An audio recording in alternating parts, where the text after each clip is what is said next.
तो hello everyone guys, मैं रोहित।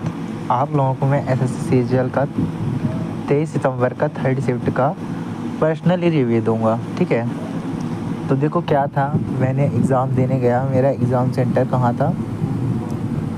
वो मेरा एग्ज़ाम सेंटर मेरे नज़दीक ही 100 किलोमीटर के आसपास था। पहली बात, बहुत अच्छी चीज़ है एसएससी की, जिसमें लड़ रहे थे सभी टीचर। दूसरी बात ये है कि मैनेजमेंट देखूं तो बहुत अच्छा रहा, जैसे बना के रखे हैं कि बहुत सारा ये हो रहा है। आप उन चीज़ों पे फालतू मत पढ़ो।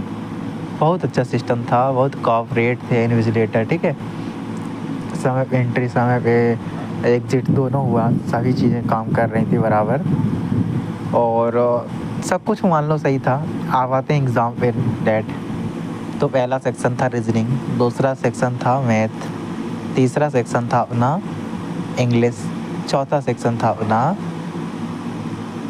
दूसरा रीजनिंग था, पहला रीजनिंग, दूसरा जीएस, तीसरा मैथ, चौथा आप जान ही गए। ठीक है, जो छोटा वही है।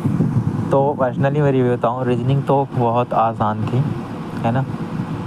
मुझे एक क्वेश्चन या दो क्वेश्चन थोड़ा सा न्यू पैटर्न पे दिखे थे, बट उतने ज़्यादा नहीं।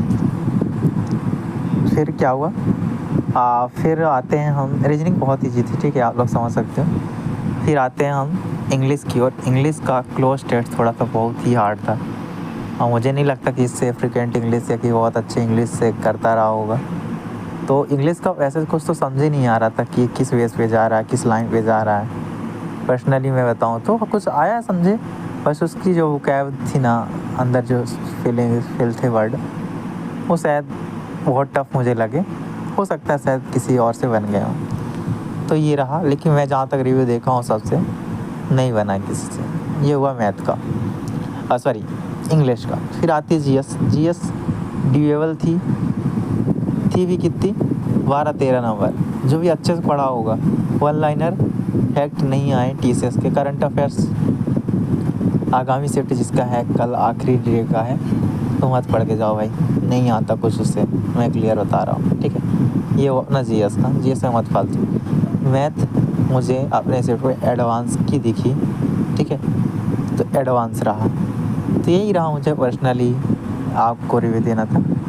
थैंक यू आप लोगों को जब आंसर किया है कि तो मैं आपको और अपडेट दूंगा। और मेरे रिव्यू के माध्यम से आप जो था ना, तो जब आंसर किया है तो एक बार और देखिएगा, तो आपको पता चलेगा मैंने कितने हॉनेस्ट तरीके से अपना रिव्यू दिया अपने खुद सेल्फ एग्ज़ाम का। So thank you so much आप सभी को।